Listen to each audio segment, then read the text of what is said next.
Cognitive error എന്ന് പറഞ്ഞാണ് അതിനെ പറയുക. ചിന്തയിലുണ്ടാകുന്ന അബദ്ധങ്ങൾ. ഒരു ലളിതമായ ഉദാഹരണം പറയും. എനിക്ക് പരിചയമുള്ള എൻ്റെ ഒരു ബന്ധു എന്നോടൊരിക്കൽ പറഞ്ഞു, മധു, എനിക്ക് കരിനാക്കാണ്, ഞാൻ എന്ത് പറഞ്ഞാലും അത് നടക്കും, ഇതാണ് സത്യം എന്ന് അവർ തീരുമാനിച്ചു വെച്ചിരിക്കുകയാണ്.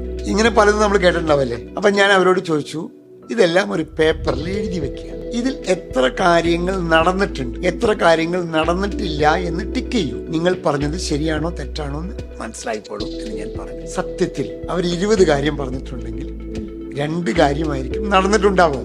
പക്ഷേ അവർ ആ 2 കാര്യത്തിനെയാണ് പ്രൊജക്റ്റ് ചെയ്യുന്നത്. അതായത് ചില വിശ്വാസങ്ങൾ, ഈ വിശ്വാസങ്ങൾക്ക് അനുകൂലമായ തെളിവുകൾ ഞാൻ കണ്ടെത്തുകയും ആ തെളിവുകളെ അടിസ്ഥാനപ്പെടുത്തി ഈ വിശ്വാസം ശരിയാണെന്ന് ഉറപ്പിക്കുകയും അതിനെ അടിസ്ഥാനപ്പെടുത്തിക്കൊണ്ട് തീരുമാനങ്ങൾ എടുക്കുകയും ചെയ്യും. ഇതിനെ കൺഫർമേഷൻ എവിഡൻസ് ബയാസ് എന്ന് പറയുന്ന ഒരു കോഗ്നിറ്റീവ് എററാണ്.